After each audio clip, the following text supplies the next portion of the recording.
about Labor Day as we're approaching it, but we cannot forget how that holiday began. Yeah, and that's why Claudia is reminding us why we celebrate and how Lansing ties into that celebration as well. So let's take a look.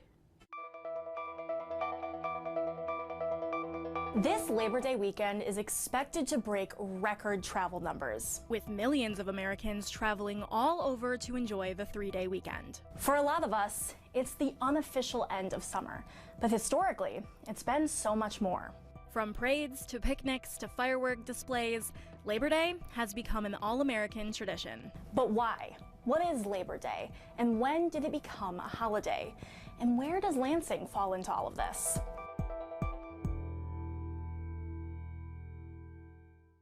Before Labor Day was a federal holiday, many states recognized some holiday giving workers the day off. But this was never guaranteed and oftentimes not honored by employers. At the height of the Industrial Revolution in the United States, the average American worked 12-hour days, 7 days a week, just to feed their families. Some child labor laws existed, but kids as young as 5 or 6 often worked in dangerous factories and mines across the country. And the poor and new immigrants often have it the worst, working in extremely unsafe and unsanitary conditions.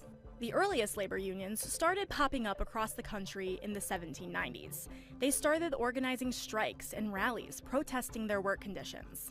And for a century, they were often met with extreme violence. Like the Haymarket Riot of 1886. Several protesters and policemen were killed. But some of the protests were extremely successful. On the first Monday of September in 1882, 10,000 workers marched in New York City, demanding change. It was the first Labor Day parade in U.S. history. The parade inspired others, and a lot of states started recognizing the first Monday of September as a paid holiday.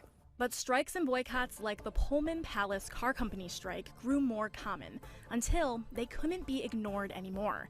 The federal government responded with violence, resulting in the death of dozens of workers. National unrest continued until Congress passed legislation making Labor Day a federal holiday. President Cleveland signed it into law in 1894. It was certainly a start, but low wages, poor working conditions, and long work weeks were still more common than not.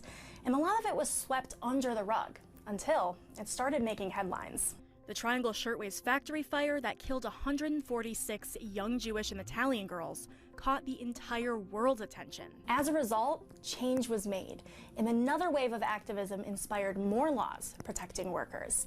Lansing even had its own Labor Day holiday. In 1937, when a sit-down strike by REO Motors and other local employers shut down the entire city. In the United States, change is almost always made through activism, and we can thank those activists for our paid holidays, our weekends, and the right to be safe at work.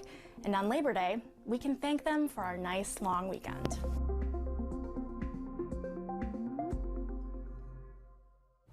That's so great to hear all about it and like the ties that we have here to Mid-Michigan. I love that. Thank you so much for Yes. that story, Claudia. Now I want to celebrate Labor Day even more. All right, well, we are just getting started.